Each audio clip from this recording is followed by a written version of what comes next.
it could be a new area for all of you, but it's called enterprise risk management. I don't know how far it gels with you, and that was one of my concerns, no doubt, that it has to be within your structure, but at the same time, let me just say that in today's environment, and the fact that most of you are faculty in management, commerce, economics, and other related disciplines, it is good to know about it's not new really, but it's a concept which has evolved, a concept which has become really relevant in the context of the kind of, let me put it as failures, events which have happened in the last few years. The turning point was not even the Enron scandal. The turning point for ERM was really the global financial crisis. Though if I take you back, there is a COSO framework, the Committee of Sponsoring Organization in 2004, they did, and they are the ones who, we credit them with this entire concept of enterprise risk management. But the kind of importance and relevance this concept has had in the last few years has been after the global financial crisis. And why I thought it would be a good idea for a lot of you to know about, this changing landscape of risk management. Because, when you talk of risk and you talk of uncertainty, they have a little negative meaning. So risk means I'm going to lose funds.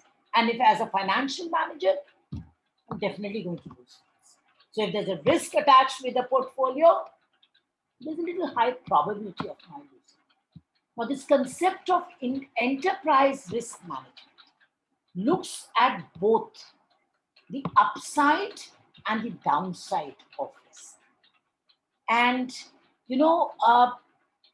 as I said, the global financial crisis. And as a result of the global financial crisis, it was, as I said, a major turning point. And to give you a little example of how it was a major turning point, we had the Companies Act 1956. Amendments, no doubt, yes, over a period of time. But the reference was always to Companies Act 1956. The Companies Act 2013, which was, it was felt by the regulators that you really need to relook at the law. You really need to ensure that events like this are taken care of. And enterprise risk management was a concept which was specifically emphasized in the Companies Act 2013. So this is one part of the background. The other part of the background is that after this, all companies, and remember, I'm talking more from the point of view of the board's perspective. It was the duty of the board of directors and all other related committees. Could be the CSR, could be the auditors committee, could be the stakeholder relationship committee, could be the grievance committee. All of them needed to look at risk management from their perspective. And it did not stop there.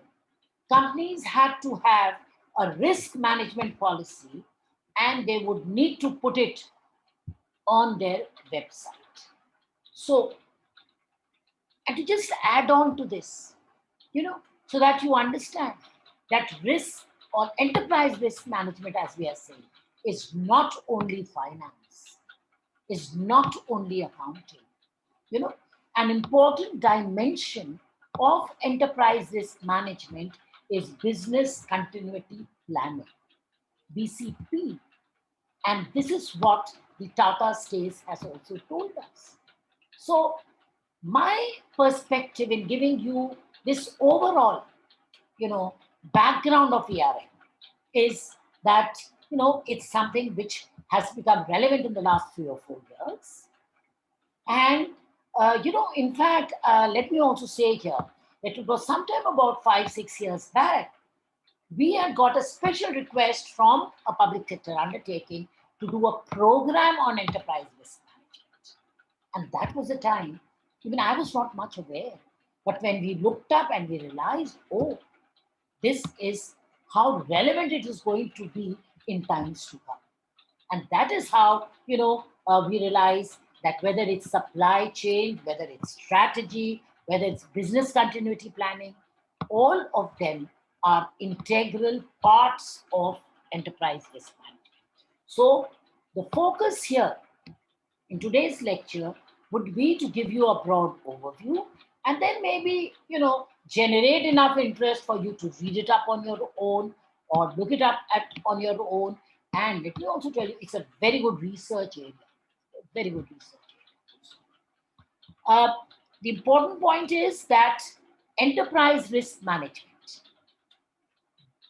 talks about looking at the risk not in silos, but from the organization as a whole. What would this mean? This would mean that if I talk of 4 departments in an organization, let's say a production and a finance and an operations and an HR. Now, in a typical setup, what was happening? Each one of them was looking, oh, what would be my risk?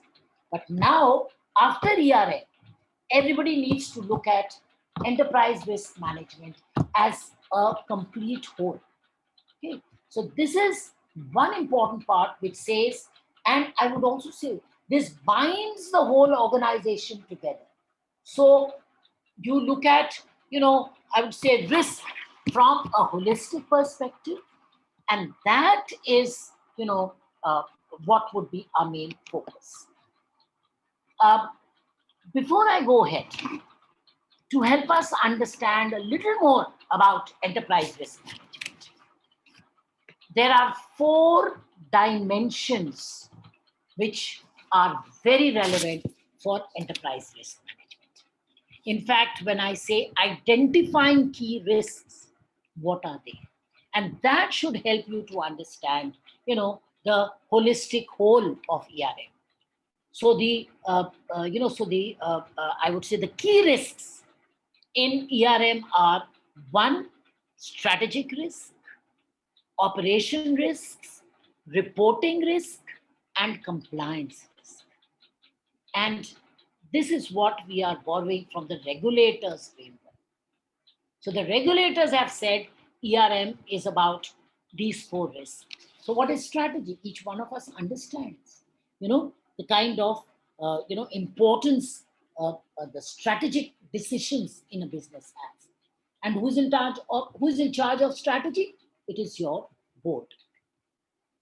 The operation risk is something which has been emphasized by the banking regulation, which is the Basel Accord, and operation risk is about things going wrong in our systems and processes, So your technology could be wrong or your systems could be wrong. And a good way of checking the operational risk is the internal accountability structure. So it could be your MIS also. It could be your cyber security risk also. What are the systems that we have put in place? Then the reporting risk. Now, the reporting risk, as finance experts, all of us understand this fairly well. The reporting risk could be, the balance sheet, the financial statement manipulations, the off-balance sheet items. So, it's all connected with this. And the last is my compliance risk. Now, compliance risk is about, being in tune with the applicable laws and regulation. So this is about the legal compliance. And the legal compliance, what better way to understand than today's environment? So today, as a result of COVID, you have social distancing norms. That is a compliance risk. And all organizations have to be following that. Or whatever other, necessary compliances need to be kept in mind. Other example of compliances would be your, the practices which are used, like could be the corrupt practices, could be the workplace health and safety norms. For example, if I give an example of IRCTC, now they're supplying water bottles, they're supplying food. So what is the compliance risk for them? That the food needs to be as per hygiene. And, this reminds me of an example for strategic risks also. Do we remember the Maggie case? Now, in the Maggie case, everything was out, in the newspapers, was there online about the lead which was found in the Maggie product. The only thing was Nestle chose to be in denial and the kind of losses it suffered as a result of this.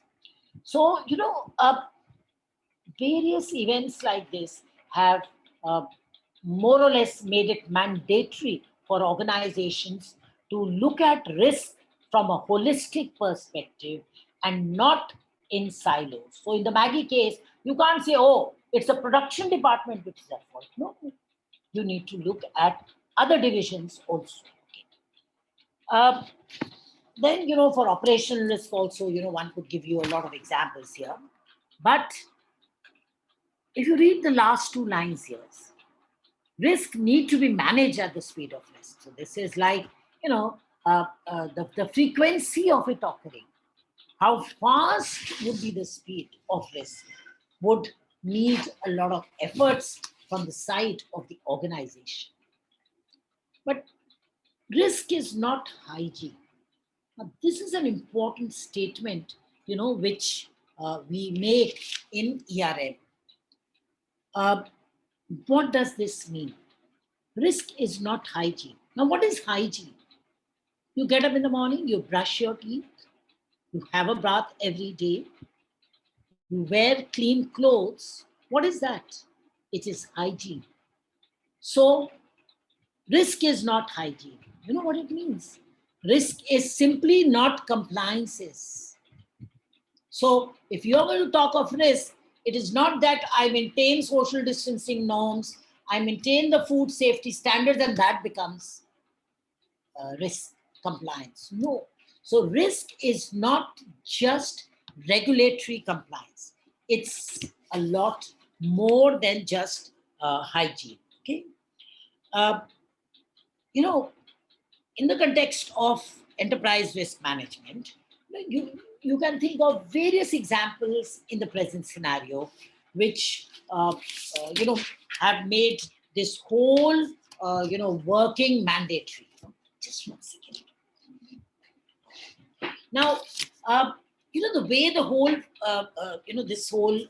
this concept has evolved, it forces us to look at risk from a very I would say a complete perspective.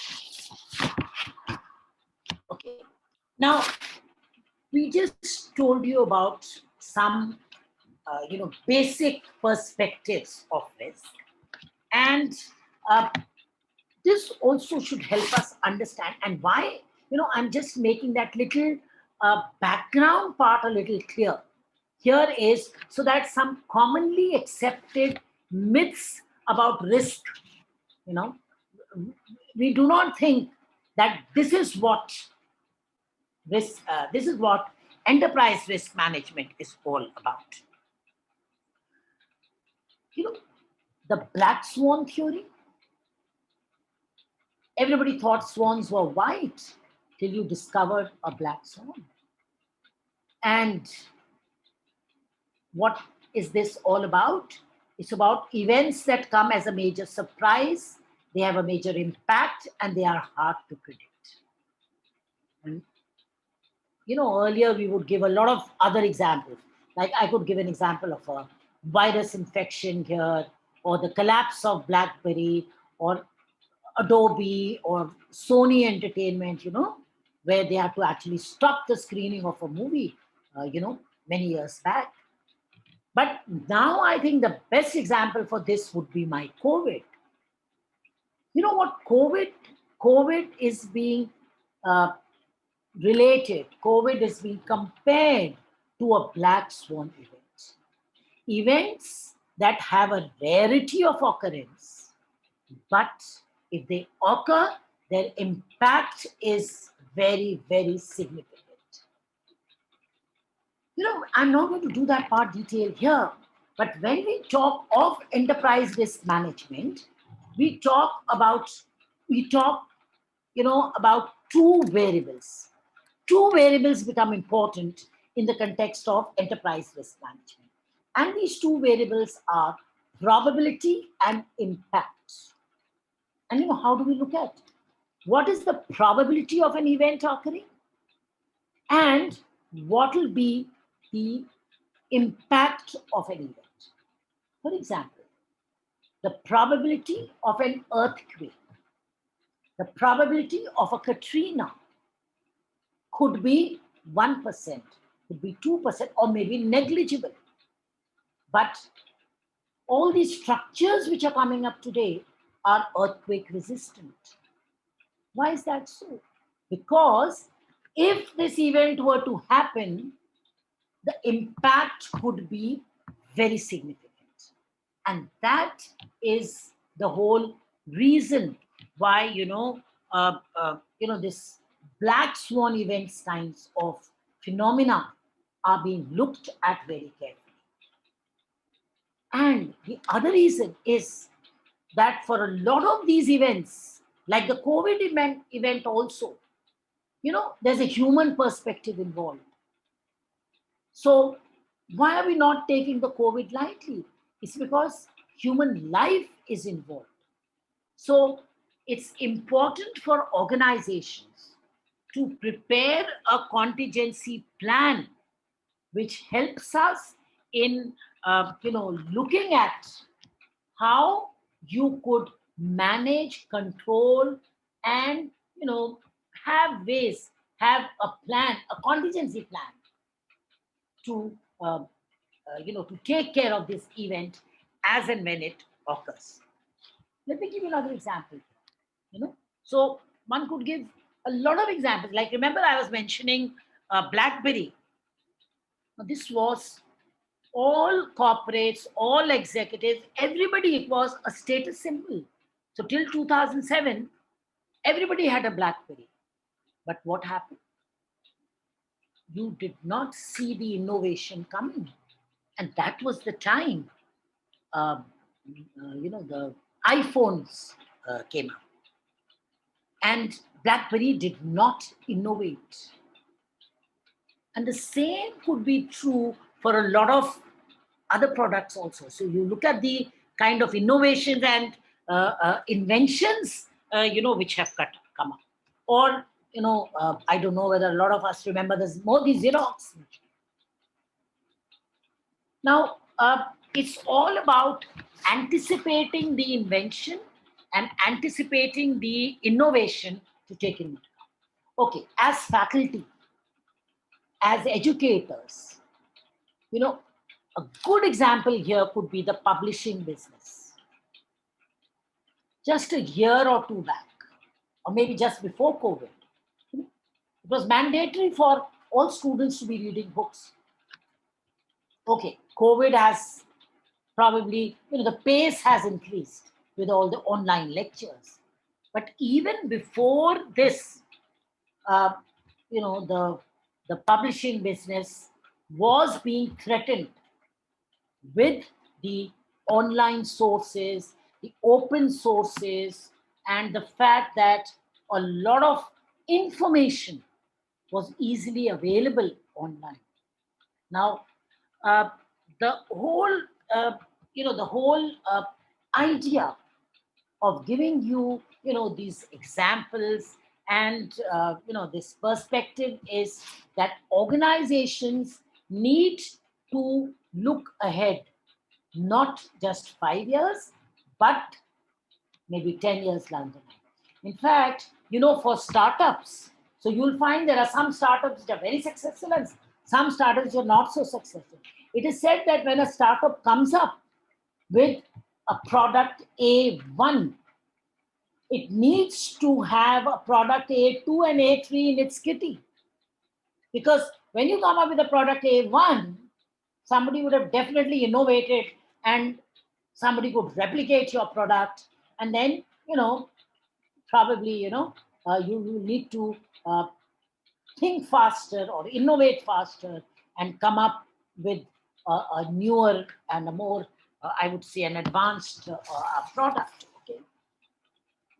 So the whole focus here is that, and as I said, the Companies Act 2013, this gives us the approval by the regulator. And this, the whole concept of ERM becomes relevant, becomes important because of, this whole globalization, liberalization, and the fact that, there were, all these events happening. There was a complete threat, the survival, regulations. There were high-profile companies' failures, starting from Enron to WorldCom to Satyam to the global financial crisis. And then we have a lot of these bank frauds now. And with Yes Bank also being under scandal. So, the point here is ERM is about, let me put it as strategizing the whole process. So it's not just about a fancy word strategy. It's not just about a fancy word. It's about, looking at strategy with compliance, with controls, and with a lot of other basic requirements here. So under ERM, the focus is on integrating risk management with existing management practices and identifying future events that could affect us both positively and negatively. So remember, I'm emphasizing both positive and negative. So if you remember the first slide, we said it's about both upside and downside. So at no point we are only looking at the negativity of risk. And what does ERM try to do? ERM tries to, I would say, transform risk management into a proactive function, which the organization needs to continuously upgrade, look at continuously, and it's a process. It's a completely process-driven activity. ERM helps organizations to create value. Remember, in in our accounting lectures, or when we explain to the students, we talk about value creation. We talk about economic value added.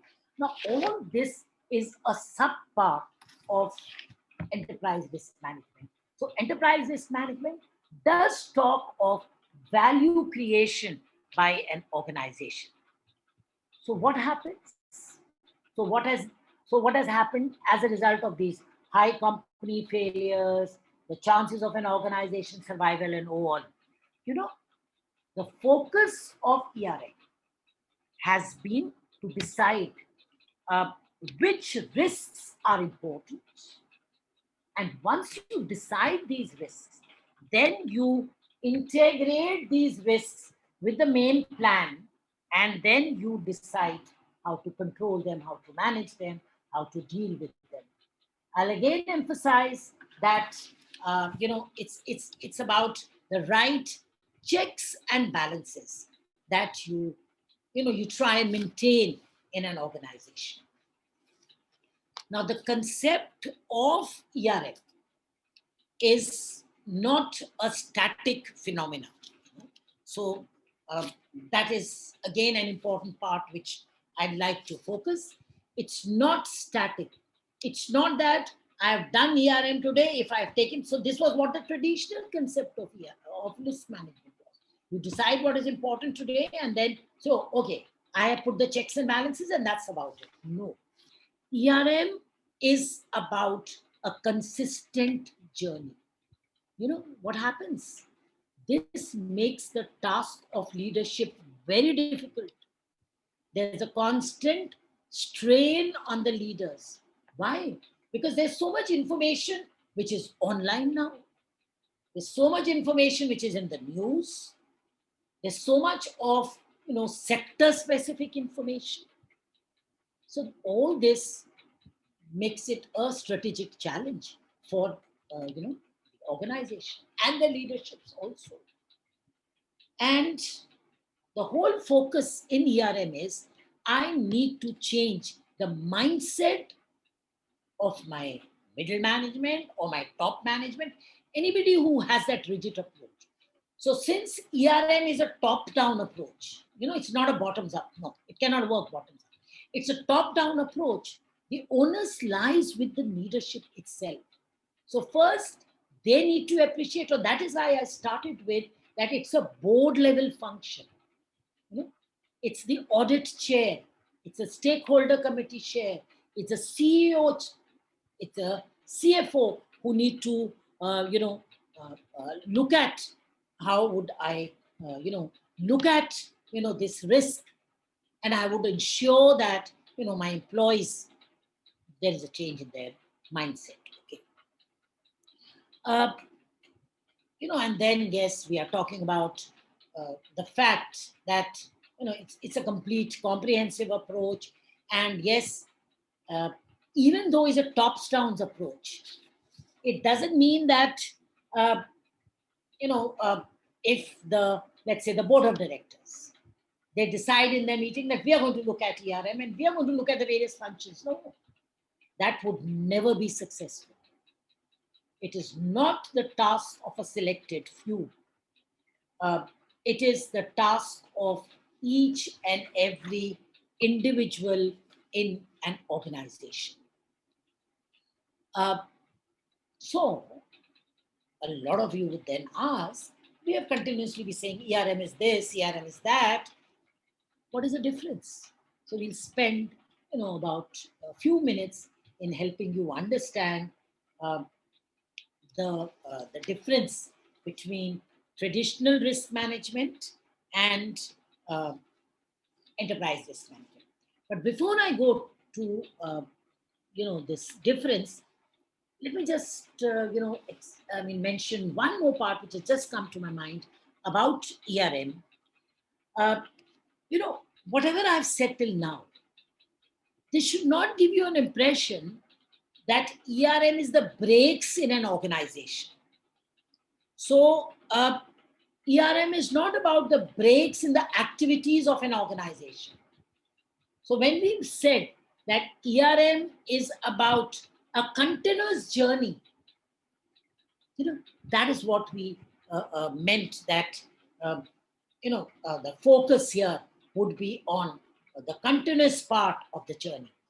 And let me also help you understand that the whole evolution of ERM, I did say it has been after the 1990s. But let me just mention a few events for you to appreciate this a little more. As students of finance accounting, we would know what the Basel Accord is. So remember, after the Enron, and I hope we understand that Enron was one of the Fortune said it's one of the 6 best companies. And before, Enron shares collapsed, apart from getting the best corporate governance prize, so on and so forth, his share was trading at $1.95 or even more than that. And immediately after, it fell to less than $1.6 or 0.72. And when you look at these high-profile company failures, that is the time, the Basel Accord was formed, which was about international best banking practices. Then there was a September 11th event also in the US. And, apart from this, the corporate accounting frauds, which have been very regular, then Katrina. So, it's a lot about, a combination of these factors. And a little later, I will also mention how after the global financial crisis, the credit rating agencies have also formally adopted ERM into its into its methodology. Okay, so what is the difference between traditional risk management and uh, ERM? Is there a difference? Are they the same? The answer is both yes and no. So it is linked. It's linked. The source is the same. The, the from where we derive the concept is the same, but uh, the difference is in terms of a perspective. The traditional risk management will take a little narrow perspective. It takes a little narrow perspective, whereas ERM, remember we said strategy, compliance, about operational controls. So it tries and give you a complete perspective of the of the organization. So enterprise risk management, as we are saying, is not about just looking at one perspective. It's about a broader perspective. And the reason, and as I started off with also, and more when I'm doing this distinction, is because in spite of all this, the the implementation of ERM still remains a little weak. There are a few bodies like Institute of Risk Management, Global Risk Management Institute, who have taken it upon themselves to create risk intelligent professionals. So they, what they are doing? They're only concentrating on risk management, which talks of supply chain, which talks of ERM, which talks of FRM, which talks of business risk, which talks of value chain, and so on and so forth, and which talks of cybersecurity frauds also. So the implementation is still weak in spite of the Companies Law 2013, focusing on it, emphasizing it. Let me give you a little, a few more points of distinction between the traditional risk management and enterprise risk management. When you are typically talking of traditional risk, or maybe let me just do a little more focus on enterprise risk management. Enterprise risk management is a part of strategy, is a part of board, is a part of top management. And I'm sure we understand that in traditional risk management, nothing like this happens. It's more a part of, individual departments. Then, the whole focus in enterprise risk management is portfolio optimization, not risk reduction. So the focus in ERM is how to develop a portfolio that my risk gets optimized. And the focus here is on business goals. It's on, looking at a multi-dimensional assessment of the various objectives. And remember, as I said earlier, and I'm emphasizing this again, ERM is proactive and continuous. And I'm sure we understand what proactive is. Proactive means do not become wise after the event. So after an earthquake happens, after, there has been a complete damage to your reputation, like a Maggie case in the newspaper, you're going to become wise. Okay, you become immediately wise also, it's worth it. But you're not becoming wise, it has to be a continuous process. Okay, so an event has happened. But what about taking precautionary, measures? For example, the floods in Bangkok, organization in India would say, how am I going to be impacted by floods in Bangkok? No. The automobile sector, all of them, a lot of them, or majority of them, a lot of the raw materials are coming from there. So I hope at least the Honda factory had to stop production for some time. And what is the learning? The learning is diversification. The learning is I should be sourcing my products from more than one supplier. I should be spreading my wings. In fact, when I teach my students country risk analysis, there's an important measure of country risk analysis, and what we say: imports, exports to 5 major customers, 5 major products. If these 5 major products make up 85% of my exports, I have a concentrated perspective. So if something were to go wrong with 1 or 2, it would be difficult. For example, if 60% of my products were exported to Greece, then if there is a crisis in that particular country, then what is going to happen?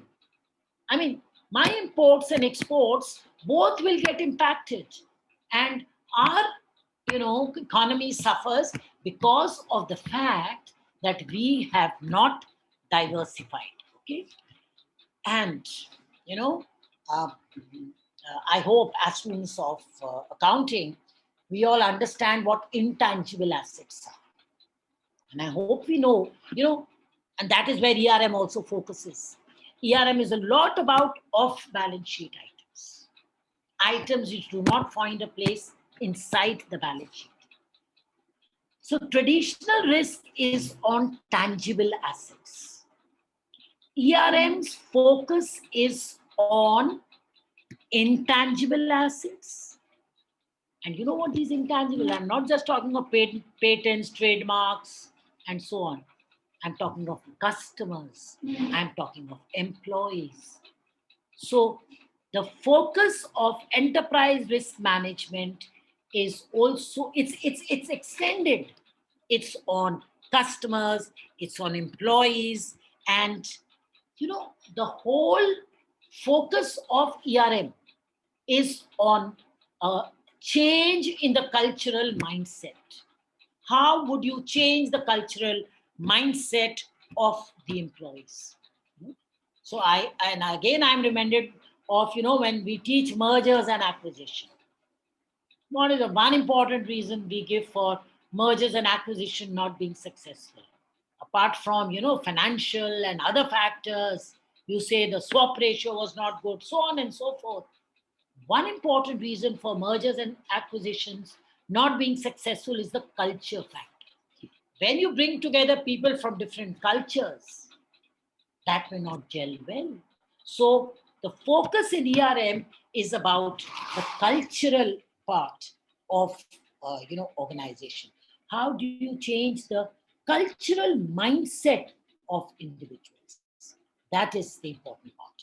So to just give you a diagram here, that the whole growth has been the 70s and the 80s and the 90s, and this is what we are continuing with it. So the 70s, most important was credit risk, accidental risk. 90s, it's market risk, credit risk, accidental risk. 90s is about strategic risk, operational risk, financial risk, and accidental. So please remember one more thing here. At no point we are leaving the risks which were there. We are only, let me say, broadening our focus. We are only, broadening our focus. We are increasing our coverage. So that is what, the enterprise risk management today is all about. Okay. So this is about the process, so there's a little more, technical part also to it, wherein, I also looked at the Companies Act 2013. I looked at the COSO framework also. That's what we use for our teaching. Then after the global financial crisis, there is a new framework also, which gives a lot of emphasis to this whole process of ERM. So ERM is about continuously asking the questions which are there on your screen. And the questions are there. The most important this is impact and likelihood. So, we prepare a matrix, and that's what a lot of organizations do. They prepare a matrix, and the matrix tells me the probability of an event and the likelihood. And if the probability is 20% and the likelihood is 40%, I multiply that to get my total, the combination of the likelihood and the impact. Okay, so this gives me the likelihood of an event when I multiply the impact and likelihood, and it also gives me the consequences. It gives me the severity of an event, and that is what the whole process is all about. Uh, they focus on how do you reduce the impact of the event happening. Very simple example. Let's say you're crossing a road. Yes, if there were no red lights, the probability of the accident would be much higher. If something were to go wrong with the lights, or it's a rainy day, or there is some other event, so if there is a thunderstorm, then the likelihood of this event is much higher. Okay? Let's say you go out on a holiday. Don't you lock your doors? You will lock all portions. You will put a double lock. You will get yourself insured. What are you doing? You're just putting checks and balances.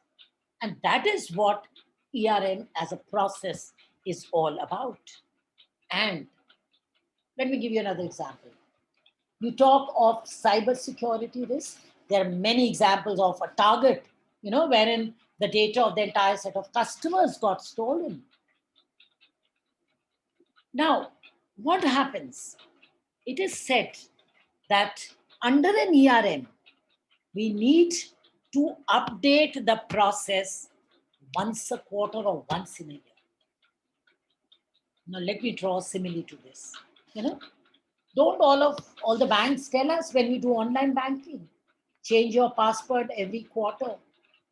Sometimes you don't listen. Maybe even I don't listen. I would say, okay, let me continue with the same password. But it is important to change the password. And that is what helps us. Like yesterday, we were all Delhi University students, you would know. The email ID of a lot of heads and deans got hacked. So it was not really the email ID which got hacked. They created an email ID. And the email ID was different. It was not, like suppose, I talk of my head. It was not the dean at FMS ID. The ID was different, but in the subject matter, they said Dean FMS. And we got to know that, and that's what was told, that for a lot of, these heads of various departments, there was somebody who had done it from the university portal itself. I'm sure it is about, you don't know what it is. So, cyber security breaches like this. That's why, remember, I mentioned the September 11th event.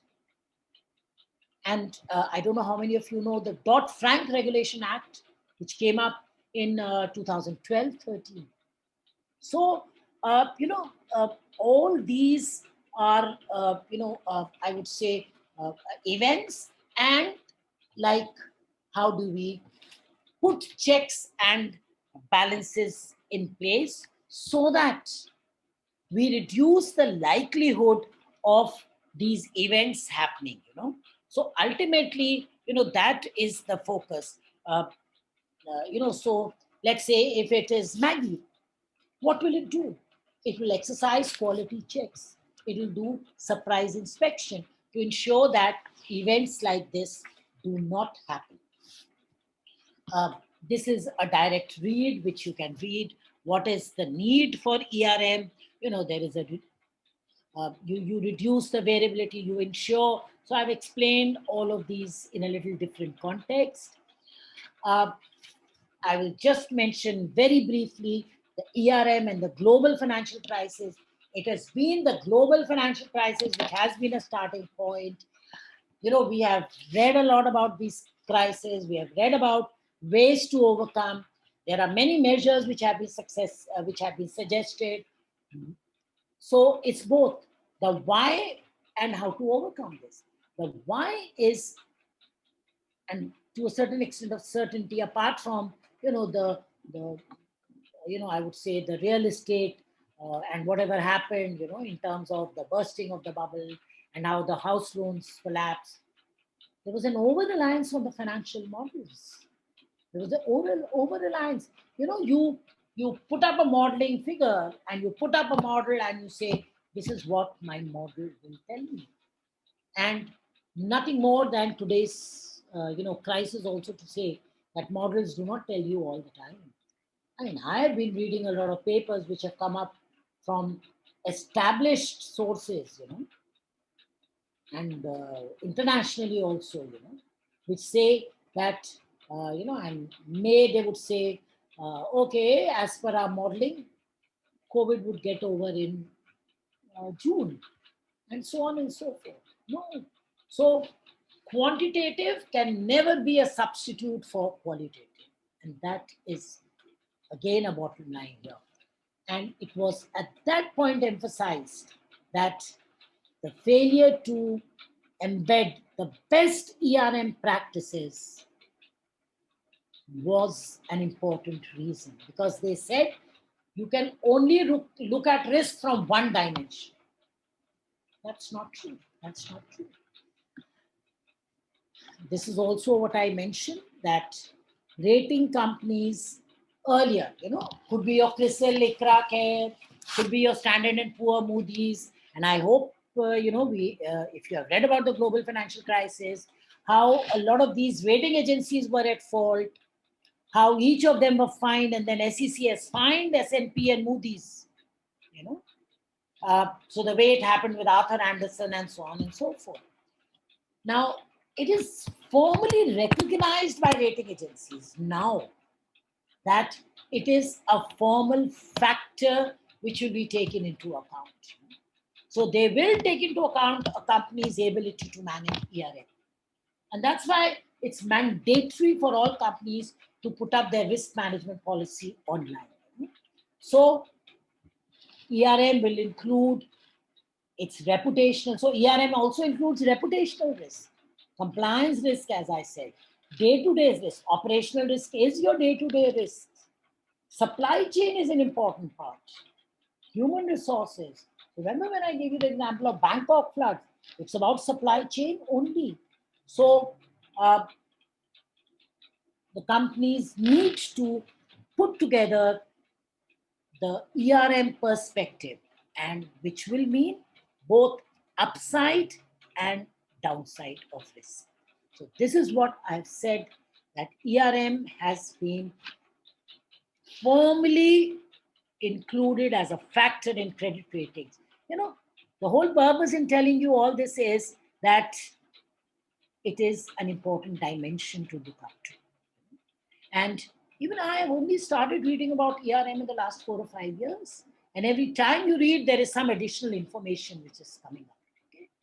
So the 4 components which they mention are this, but then there's a lot of, there's a lot of fluidity in the concept. So there's a lot of, there are other concepts also which you can take into account here, but these are the main concepts which they are saying. I was trying to draw this diagram. I couldn't do it so well, but I wanted to show this diagram to you as an evolving approach to risk management. So, the left-hand side is the traditional risk management approach, and the right-hand side is the effective risk management approach. Now, if you look at this diagram here, the arrows go in multiple directions. So there's one going here, here, here. This means that risk management is a combination of conflicting actions. Somebody is talking of A variable, somebody is talking of B, C, D, and so on and so forth. But if you look at the right part of the diagram, it says there is a focused attention on risk. There is a concerted focus attention on risk. And this focused attention, everybody is moving towards the same path. That is the, something which I thought, would help us. In fact, I would like to close with this little part, which, it's like a summary what I've talked about here. And then I think this should be the last slide, which talks about how ERM is different.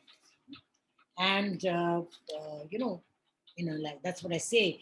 In a physical class, one can always ask, the students and ask the participants, how, what has been your learning?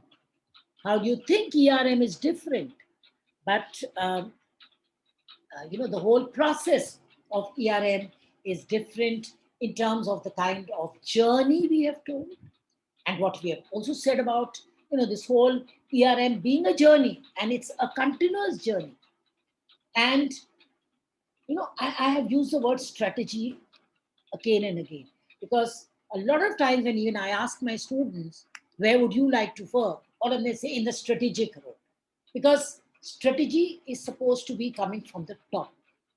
So the fact is that ERM function is also a strategic view of risk.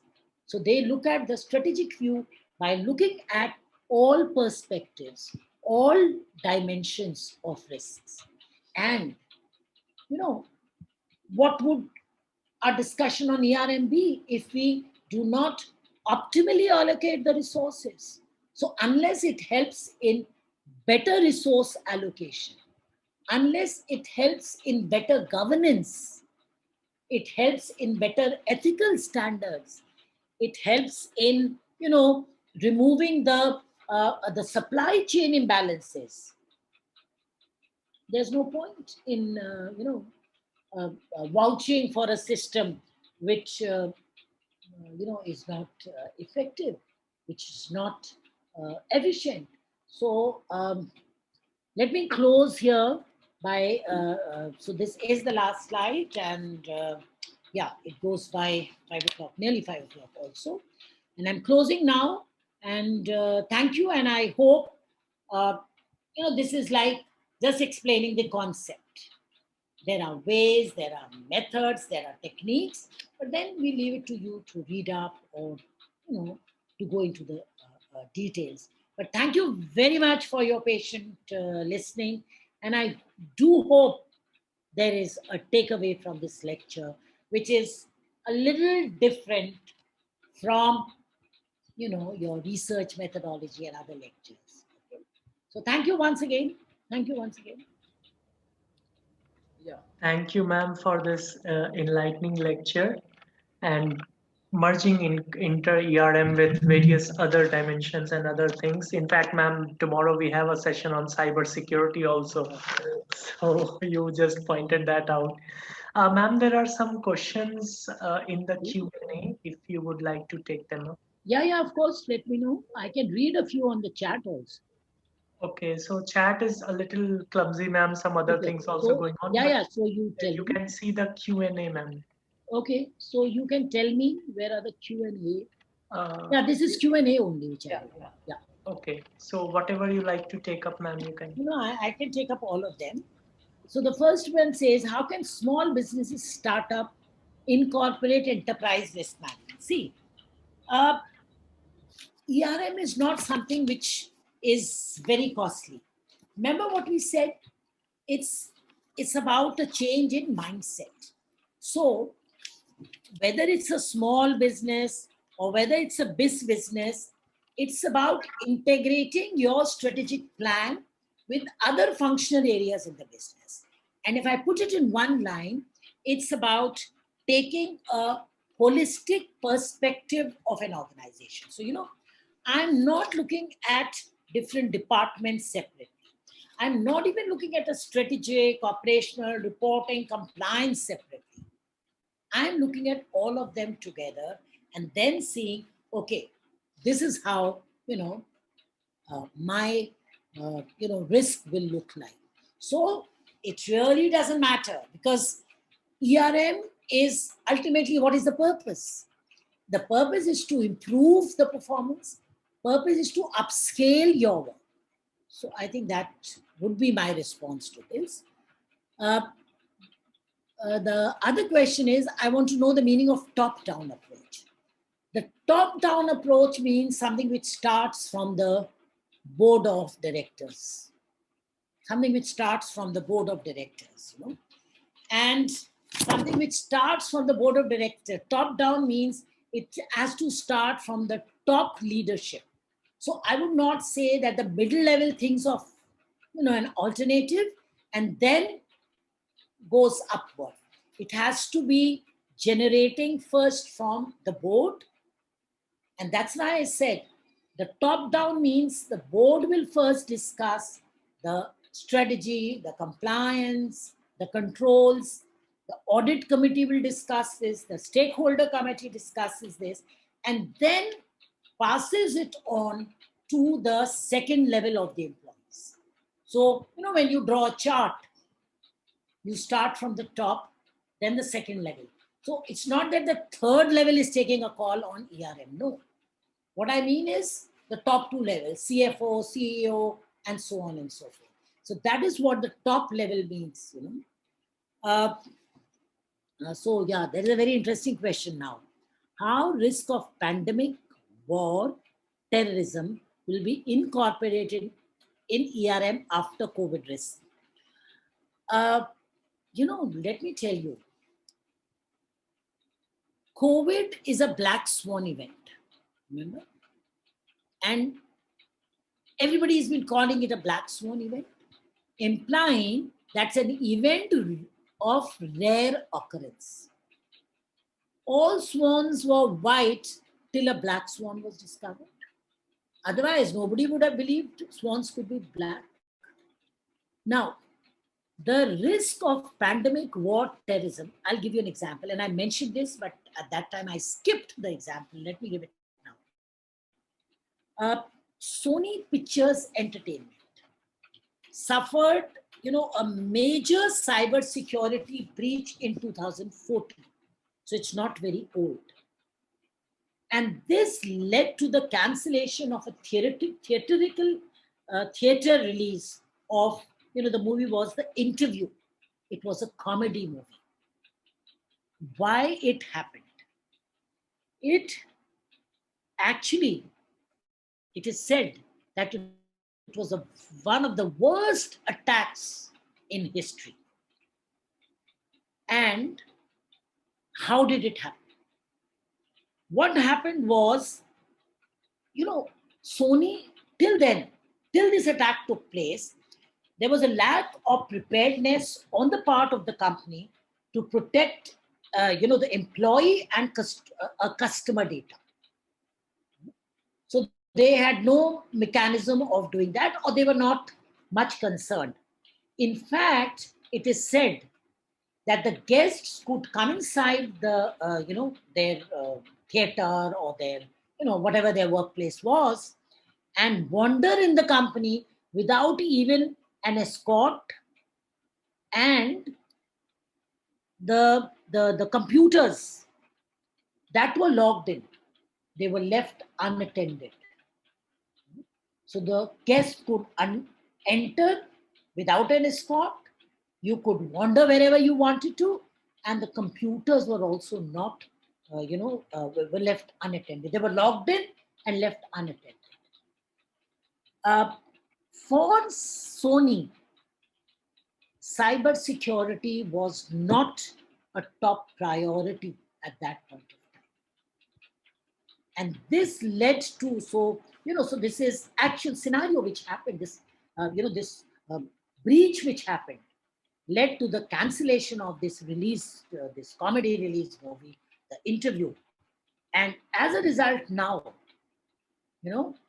Sony has increased, its security system.